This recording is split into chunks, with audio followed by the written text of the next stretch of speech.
Friends, welcome to Hussain chemistry. और आप सभी की डिमांड के ऊपर हम लेकर आए हैं बॉटनी का एमयू का पेपर 2019-2020 के अंदर जो पेपर हुआ था बॉटनी का पार्ट बी, वो आज इस वीडियो में दिखाया जाएगा। पेपर बहुत ही आसान और सिंपल आया था, जो कि पीएचडी एंट्रेंस पेपर के लिए ज़रूरी है एमयू के लिए। चलो देखते हैं क्वेश्चन नंबर 1। जैसे कि आप जानते हो कि बॉटनी में किस तरीके से क्वेश्चन पूछे जाते हैं, तो आप इजीली उनको कर जाओगे। और यहाँ पर ये आपको क्वेश्चन सॉल्व करे गए हैं। क्वेश्चन नंबर 1 को देखिए, 2 को देखिए। यहाँ पर मैं आपको सॉल्व करके नहीं बताऊंगा क्वेश्चन, आप इनके स्क्रीनशॉट ले सकते हैं और आप अपने सॉल्व कर सकते हैं जो आपको आते हैं। और ये चीज़ और याद रखें, डिप्रेशन आने की जरूरत नहीं है। अगर मान लो लेवल आपको दिखता है कि लो है या हाई है, तो इजी है। साइकिल से क्वेश्चन आया है। कुछ क्वेश्चन याद रखना, 40 क्वेश्चन होते हैं। 40 क्वेश्चन में से 20 क्वेश्चन इजीली हो जाते हैं। चलो देखते हैं क्वेश्चन नंबर। पहले क्वेश्चन का पैटर्न समझते हैं। समझो कि आप सभी को पता होगा कि एमयू का जो पीएचडी का एंट्रेंस होता है, चाहे वो फिजिक्स का हो, चाहे बायोलॉजी का हो, चाहे किसी डिपार्टमेंट का हो। सबसे पहले आज हम बात करने वाले हैं बॉटनी डिपार्टमेंट की। बॉटनी डिपार्टमेंट में अगर किसी को सिलेक्शन लेना है, तो यानी कि एंट्रेंस पेपर में 40 मार्क्स लेकर आने ही जरूरी हैं, या फिर वो गेट या फिर कुछ नेट वगैरह से एग्जेम्प्टेड हो जाए। उसके बाद उसको प्रेजेंटेशन बनाना होता है। जिस भी फील्ड में वो वर्क करना चाहता है, उस प्रेजेंटेशन के अकॉर्डिंग उसको सिलेक्ट करा जाता है, फिर उसका एडमिशन हो जाता है। आप सभी को पता होना चाहिए कि पीएचडी के 2 पेपर होते हैं एमयू के, सेक्शन ए और सेक्शन बी। सेक्शन ए होता है जिसमें जनरल एप्टीट्यूड पूछा जाता है, रिसर्च रिलेटेड पूछा जाता है, ठीक है। और ये क्या होता है, कॉमन होता है सभी ब्रांच के लिए, चाहे वो बॉटनी की हो, चाहे वो जूलॉजी का हो, या फिर वो बायोकेमिस्ट्री का हो, या फिर वो बायोटेक्नोलॉजी का हो, या फिर माइक्रोबायोलॉजी का हो। जितनी भी ब्रांच है, इन सभी के लिए सेम कॉमन पेपर होता है, जो कि पेपर फर्स्ट आता है। जैसे कि मैंने आपको पेपर एक अपलोडेड है, आप वहां पे जाकर उस पेपर के बारे में देख सकते हैं, ठीक है, जो 2020 में पूछा गया था। बट 19 और 20 में पेपर हुआ है, वो भी अपलोडेड हो गया है, आप उसे भी जाकर देख सकते हैं। अब आता है पार्ट बी। यहाँ पर आज वीडियो में डिस्कस करा जाएगा पार्ट बी, जो बॉटनी डिपार्टमेंट से पूछा जाता है। पार्ट बी में किस तरीके से क्वेश्चन होते हैं, क्वेश्चन का लेवल किस तरीके से होता है। आप सभी को सिर्फ 40 मार्क्स स्कोर करने होते हैं, यहाँ पे कोई नेगेटिव मार्किंग नहीं होती है। इसलिए अगर 40 मार्क्स आपको स्कोर चाहिए, तो पार्ट ए में जनरली बच्चे स्कोर खड़ा करते हैं। वहां पर पार्ट ए में बच्चे 30 आउट ऑफ 40 इजीली कर ले जाते हैं, और पार्ट बी में बच्चे इजीली 15 से 20 क्वेश्चन कर लेते हैं। क्योंकि यहाँ पर क्या होता है कि जैसे स्पेशलाइजेशन का कोडिंग पेपर में जो क्वेश्चन आते हैं, वो डिपेंड करते हैं कि स्पेशलाइजेशन से, किसी स्पेशलाइजेशन से 4 क्वेश्चन 5 क्वेश्चन ऐसे पूछे जाते हैं। इस वजह से क्वेश्चन का जो लेवल होता है वो थोड़ा अच्छा बन जाता है। बट एक चीज हमेशा याद रखो, कोई भी एग्जाम देने जा रहे हो, उसमें कम से कम 50% के जो क्वेश्चन होते हैं वो इजी होते हैं और वो डुएबल होते हैं। अगर कोई बच्चा ईमानदारी से मेहनत किया है तो वो इजीली कर लेके जाता है, ठीक है। इस तरीके से क्वेश्चन नंबर 6 को देखो, movement of peristomial teeth of moss is. ये आपने पढ़ाई होगा तो आप इजीली करके ले जाओगे। इधर देखो, IUCN के बारे में भी क्वेश्चन पूछा है, किस तरीके से टेसिकोटसई नाम से क्वेश्चन पूछा है, और AFLAP फिंगरप्रिंटिंग से रिलेटेड एक क्वेश्चन पूछा है। जिन बच्चों को इजीली आते हैं वो इजीली कर ले जाएंगे, और आप ज़्यादा डिप्रेशन में बिल्कुल नहीं आना है। आप यहाँ पे 50 से 20 स्कोर कर लेते हो, मोर देन इनफ है। अब आता है क्वेश्चन नंबर 11 देख लीजिए। इस तरीके से सेल बायोलॉजी से इंपॉर्टेंट टॉपिक अगर आप मैं बताऊं, सेल बायोलॉजी को आप थोड़ा डीप में रखें। प्लांट फिजियोलॉजी तो आप जानते ही हैं, बिल्कुल पूछा जाएगा। और प्लांट डाइवर्सिटी का भी थोड़ा ध्यान रखें, और जेनेटिक्स का भी, और मोलिकुलर का भी, और इकोलॉजी को बिल्कुल भी छोड़ना नहीं है। तो यहाँ से देखो पीसीआर, हाँ, टेक्निक्स से रिलेटेड क्वेश्चन जरूर पूछे जाते हैं, चाहे वो पार्ट ए हो चाहे पार्ट बी हो। इसलिए टेक्निक्स को भी थोड़ा सा अच्छे से ध्यान में रखना है, ठीक है। Molecular beacon is use in, तो कौन से में यूज होता है, पीसीआर के टाइप्स पढ़िए, पीसीआर के बारे में पढ़िए। माइक्रोट्यूब्यूल्स आर कंपोज ऑफ, किससे बने होते हैं भाई, ये भी देख लीजिएगा, ठीक है। इस तरीके से देखा जाता है pH of plant vacuoles nearly कितना होता है, एसिडिक होता है, बेसिक होता है, ठीक है। ये सबको पता होना चाहिए। वाटर पोटेंशियल कितना होता है, ये सब चीजें हैं। अगर आप प्लांट से रिलेटेड, यानी कि आप अगर आपने मास्टर अगर प्लांट में या फिर बॉटनी में किया है तो आपको ये क्वेश्चन इजीली समझ में आ रहे होंगे कि बट मेरा जो बैचलर और मास्टर है वो प्लांट में नहीं है भाई, मेरा जो बैचलर है वो जूलॉजी में है, तो इस वजह से मुझे इन क्वेश्चनों के बारे में नहीं पता है। और मैं कहूँ तो ये मुझे मतलब कुछ तो समझ में आते हैं बट काफ़ी कुछ question out of syllabus type से लग रहे हैं, ठीक है। तो बट ये आप जानते होंगे अगर आपने अच्छे से बॉटनी को स्टडी किया है तो। क्वेश्चन नंबर 22 को देखिए किस तरीके से। क्वेश्चन नंबर 22 को देखो, इकोलॉजी से क्वेश्चन पूछ लिया था। ओजोन अर्थ होती है जो near earth surface is increase and undesirable because of, इसीलिए मैंने बोला देखो ये क्वेश्चन 2019 में भी पूछा गया है और 2020 में भी पूछा गया है, यानी कि इस क्वेश्चन को 2 बार पूछ लिया गया है, ठीक है। तो ऐसे क्वेश्चनों को ध्यान रखो जहां पर एग्जामिनर का फोकस ज्यादा आ रहा है, तो इसलिए ऐसे क्वेश्चनों को गलती से भी गलत नहीं करना है, ठीक है। यहाँ पर देखो किस तरीके से इस क्वेश्चन को डिजाइन करा गया है और क्वेश्चन से क्या रिलेटेड पूछा गया है। तो आप सभी को अगर आपने बॉटनी अच्छे से पढ़ा है तो आप इनको इजीली कर ले जाओगे, बिल्कुल भी डिप्रेशन में नहीं आना है। और ये भी इतना भी टफ नहीं आता है कि अगर बच्चे ये सोच रहा है कि भाई एमयू का बॉटनी का निकालना तो बहुत ही मुश्किल होता है। इस बार जो 2021 का जो बैच है इसमें 23 से 25 सीट्स उन्होंने सॉल्व करी हैं। हालांकि ये सीट्स बढ़ जाएंगे, अभी थोड़ा बच्चे प्रोटेस्ट वगैरह करेंगे तो इंक्रीमेंट होगा, क्योंकि सीटें बहुत हैं टीचरों के पास, बस नंबर ऑफ सीट्स जो दिखाई हैं वो बहुत कम दिखाया है, इतना नहीं है, ज़्यादा होगा। कम से कम 40 से 50 के बीच में सीट्स अवेलेबल होंगी बॉटनी डिपार्टमेंट में, जो हमेशा होती हैं।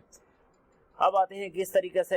क्वेश्चन नंबर 27 है increase the geneticity diversity flowing the extend time in the tissue culture in the problem known as, क्या किस तरीके से जाने जाते हैं द शेप ऑफ क्लोस्टेरोवायरसिस, किस तरीके से होती है। यह सब आप देखिएगा, आप लोगों ने पढ़ा होगा तो बिल्कुल आप इजीली कर जाओगे, अदरवाइज आपने नहीं पढ़ा है तो नहीं करा जाओ। एक चीज और बच्चे याद रखो हमेशा कि यहाँ पे पार्ट ए और पार्ट बी है, ठीक है। कुछ बच्चे होते हैं जो पार्ट ए में इंटेलिजेंट होते हैं, कुछ बच्चे पार्ट बी में होते हैं। तो आप दोनों का ऐसा नहीं कि 50% इसमें लेकर आओ 50% इसमें लेकर आओ, आप कंबाइनली 40 मार्क्स लेकर आ जाइए, यानी कि 2 पेपर होते हैं 40 मार्क्स है, तो आप किसी भी 40 मार्क्स में से मान लो इसमें 20 लेकर आ जाओ, इसमें 20 लेकर आ जाओ, ऐसा जरूरी नहीं है। आप चाहो तो इसमें 30 लेकर आ जाओ, आप चाहो तो इसमें 10 लेकर आ जाओ। बट ये एक बात और रखना, यहाँ पे 20 मार्क्स का होता है इंटरव्यू। इंटरव्यू के दौरान आपको प्रेजेंटेशन एक बना के लेकर आनी पड़ती है और उस प्रेजेंटेशन को रिप्रेजेंट करना पड़ता है इन फ्रंट ऑफ प्रोफेसर्स बैठे होते हैं, एक्सटर्नल एग्जामिनर बैठा होता है, ईमानदारी से मार्किंग होती है। और अगर जो बच्चा बहुत अच्छा रिप्रेजेंट करता है तो उसको मार्क्स भी अच्छे मिलते हैं और उसका इजीली सिलेक्शन भी हो जाता है। अब कुछ बच्चों के पास ये सोचते हैं कि यहाँ पे तो सिर्फ इंटरनल को लेते हैं, एक्सटर्नल को नहीं लेते, ऐसा कुछ भी नहीं है। जो बच्चे इंटेलिजेंट होते हैं, हम भी एक्सटर्नल थे बट अब हम एमयू के अंदर मास्टर्स किए, पीएचडी के लिए भी इनरोल हो चुके हैं। ऐसा नहीं है कि एक्सटर्नल के लिए यहाँ पर स्कोप नहीं है, बहुत अच्छा स्कोप, अगर कोई मेहनती बच्चा है तो वो इजीली यहाँ पर सिलेक्ट हो जाएगा और टीचर भी उसे आइडेंटिफाई कर लेते हैं। और हाँ, आपके पास जेआरएफ और गेट नेट जो भी है उससे आप एग्जेम्प्टेड भी हो सकते हैं। बट मेरा यही कहना है कि आप एग्जाम देना प्रेफरेंस में रखो कि एग्जाम दोगे तो आपके मार्क्स ज़्यादा आएंगे। कुछ बच्चे एग्जाम नहीं देते हैं तो उनको प्रॉब्लम होती है। देखो जैसे कि कुछ बच्चे ऐसे होते हैं जो कि एग्जेम्प्टेड होते हैं, जेआरएफ होता है, और कुछ बच्चे ऐसे होते हैं जो नॉन जेआरएफ है, नॉन नेट है, वो एग्जाम में अपेयर होते हैं। तो हमेशा ये बात याद रखेगा, एमयू के एग्जाम में जो एग्जाम में पैटर्न को क्वालिफाइड करता है उसकी ज़्यादा वैल्यू होती है as compared to exempted student. मान के चलो एग्जेम्प्टेड स्टूडेंट को सिर्फ 40 मार्क्स दिए जाएंगे, बट जो एग्जाम दिया है अगर मान लीजिए उसने 45 या फिर वो उसने 50 मार्क्स का स्कोर कर लिया, उसके सिलेक्शन के चांस ज़्यादा हैं एज कम्पेयर टू इसके। जो एग्जेम्प्टेड है, गेट हो चाहे नेट हो चाहे जेआरएफ हो, सबको 40 मार्क्स ही मिलेंगे। आउट ऑफ 80 से आपको 40 मार्क्स ही मिलेंगे। बट यहाँ पर आप 80 में से जितना चाहो उतना स्कोर कर सकते हो, ठीक है। मान लीजिए सपोज करो किसी बच्चे ने 50 स्कोर किया, यहाँ पे इस बच्चे ने 40 स्कोर किया। अब मान लीजिए इंटरव्यू में ऐसा तो है नहीं किसी को 20 आउट ऑफ 20 तो मिल जाएंगे, ऐसा तो कभी किसी को नहीं मिलता भाई, ठीक है। मिनिमम कितना मिल सकता है, 15 से 15 के आसपास मिल सकता है, 12 to 15 के आसपास मार्क्स मिलते हैं हर बच्चे को। और मोस्टली बहुत ज़्यादा इंटेलिजेंट बच्चा होता है उसको 15 16 मिल जाते हैं, बेसिस से ज़्यादा देखने को नहीं मिला है। तो इस तरीके से ये इस बच्चे का टोटल मार्क्स है वो कम बन रहा है, बट इस बच्चे का टोटल मार्क्स ज़्यादा बन रहा है। तो सिलेक्शन ऑफ चांस किसके ज़्यादा हैं, जिस बच्चे ने एग्जाम में अपेयर हुआ है। इसलिए बच्चे, हम आपको यही सजेस्ट करेंगे कि आप एग्जाम में बैठें, और एग्जाम इतना टफ नहीं आता, इजीली आता है। और बच्चों का दूसरा क्वेश्चन ये होता है, सपोज करो सर हम एग्जेम्प्टेड हैं और एग्जेम्प्टेड होने की वजह से हम एग्जाम नहीं देना चाहते, चलो ठीक है नहीं देना चाहते। और कुछ बच्चे होते हैं, चलो सर अगर मान लीजिए हमने सपोज किया कि एग्जाम में अपेयर हो गए और एग्जाम को हम क्वालिफाइड नहीं कर पाए, तो क्या हमें एमयू डिस्क्वालिफाइड कर देगा? ऐसा बिल्कुल भी नहीं है। अगर आपने एग्जाम दिया है तो वो वेल एंड गुड और आप उसे क्वालिफाइड करते हो, ये बहुत अच्छी बात है। अगर आप डिसक्वालिफाइड होते हो जब भी कोई परवाह नहीं है, तब भी आप सिलेक्टेड लिस्ट में आपका नाम मिलेगा। बट जो सिलेक्टेड लिस्ट होती है उसके बेस पर ही आपको सिलेक्ट करा जाए ऐसा नहीं है, ठीक है। यहाँ पे बच्चे को देखा जाता है कि मतलब जो बच्चा ज़्यादा एक्टिव होता है, यानी कि एक्टिव का मतलब ये है कि जो बच्चा एग्जाम क्वालिफाइड करके आता है उसकी वैल्यू ज़्यादा होती है इन टीचरों के अकॉर्डिंग, ठीक है। क्योंकि उनको लगता है कि इस बच्चे को ज़्यादा डीप नॉलेज है, डिफरेंट ब्रांच में नॉलेज है और ये बच्चा इजीली क्वालिफाइड कर आया है जेआरएफ से। और एक चीज़ और बच्चा होता है कि विदाउट जेआरएफ और जेआरएफ के साथ घुसना पीएचडी में कौन सा बेटर होता है। हम आपको यही कहेंगे जेआरएफ के बिना पीएचडी माना बेवकूफ़ी है, ठीक है। बेवकूफ़ी इसलिए है क्योंकि आपके पास 8,000 रुपये मिलेगा और 8,000 रुपये से आप ना अपनी फैमिली को सपोर्ट कर पाएंगे और ना ही आप अपना सर्वाइवल अच्छे से कर पाएंगे। जब पैसा नहीं तो रिसर्च अच्छी नहीं, रिसर्च पब्लिकेशंस अच्छे नहीं, पब्लिकेशंस अच्छे नहीं तो असिस्टेंट प्रोफेसर नहीं बनोगे।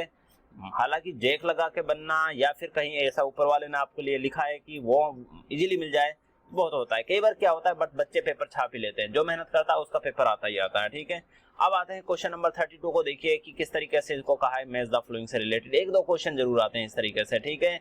आप ये देख सकते हो enzyme responsible for softening of the tissue bye degrading the pectin in the fruit wall is, कौन सा सेलुलोज होता है भाई, बताइए कौन सा एंजाइम होता है। तो आप जानते ही होंगे, जो भी एग्जाम में लगाना चाहे लगा सकते हैं। Insulin is polymer of, insulin किसका पॉलीमर है भाई, इंसुलिन ग्लूकोज का है क्या, नहीं। इंसुलिन में क्या मिलता है, फर्फ्यूरल मिलता है क्या, फ्रक्टोज मिलता है क्या, आइसोप्रीन मिलता है।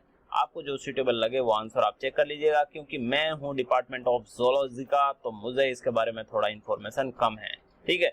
Heart root of beat is caused by the deficiency of, किसके थ्रू होती है ये आप भी जानते होंगे, ठीक है। आप इन सभी को अच्छे से देख लीजिए, स्क्रीनशॉट ले लीजिए और फिर उनको अच्छे से सोल्व करिए। आप डेफिनेटली अगर आप तैयार करते हैं 2 से 3 साल के क्वेश्चन पेपर लगा लीजिए, जो कि अपलोडेड हो जाएंगे हुसैन केमिस्ट्री पे, इसलिए हुसैन केमिस्ट्री चैनल को सब्सक्राइब कर लीजिए। और बाद में आता है 36 नंबर का क्वेश्चन, फिर आपने देख लीजिए क्रिप्टोक्रोम्स इन प्लांट सेंस में किस तरीके से होता है, नंबर ऑफ लार्ज यूज सब यूनिट क्या होती है, रुबिस्को में कितनी होती है, ब्राउन रेशियो, ये सब चीज़ें आप देख लीजिएगा। और अगर आपको ये वीडियो पसंद आई हो या ना आई हो, प्लीज़ अगर आप मोर क्वेश्चन पेपर्स को देखना चाहते हैं तो हुसैन केमिस्ट्री पर सारे पेपर अपलोड होंगे धीरे धीरे। तो हम आपसे यही विनती करते हैं या फिर एडवाइस देते हैं कि आप इस चैनल को सब्सक्राइब कर दीजिए, ताकि आपको अपडेट भी मिलता रहे पीएचडी से रिगार्डिंग। और कोई भी आपकी क्वेरी है तो आप उसे हमें इनबॉक्स में मैसेज कर सकते हैं और कमेंट में बता सकते हैं। और प्लीज़ ये आप सभी से रिक्वेस्ट है कि अगर आपको ये वीडियो में कुछ आपके लिए बेनिफिशियल है या फिर क्वेश्चन पेपर को हम इतनी मेहनत से ढूंढ के लेकर आए हैं आप सभी के लिए, तो आपसे यही रिक्वेस्ट है कि लाइक और सब्सक्राइब कर दीजिए चैनल को, ताकि हमें भी मोटिवेशनल मिलता रहे और आपके लिए ऐसे ही क्वेश्चन पेपर्स का इंतजाम करते रहें, ठीक है। और अब जाते जाते एक लाल सब्सक्राइब करो और नंबर इंक्रीज करो, ठीक है। अगर ऐसा करोगे तो आपके लिए बहुत कुछ अपलोडेड होगा यहाँ पर। अदरवाइज हम नीट का सिलेबस ही यहाँ पर अपलोड करेंगे, पीएचडी से रिगार्डिंग नहीं करेंगे। अगर आप लोग इसे सब्सक्राइब करते हैं और आपको बेनिफिशियल लगता है तो पीएचडी से रिगार्डिंग भी चीज़ें अपलोडेड होंगी, किस तरीके से रिसर्च करी जाती है और रिसर्च में सिनॉप्सिस कैसे लिखते हैं और रिव्यू पेपर कैसे लिखते हैं, ये सारी चीज़ों के बारे में भी डिस्कशन होता रहेगा। आप बने रहिए हमारे हुसैन केमिस्ट्री चैनल पर। और अब वक्त आ गया है कि इस चैनल को सब्सक्राइब कर लिया जाए, लाइक और सब्सक्राइब करना कोई नहीं भूलेगा, ठीक है। ओके, लगे रहो, मेहनत करो, डटे रहो, पीएचडी में सिलेक्शन जरूर होगा। Okay bye, thank you.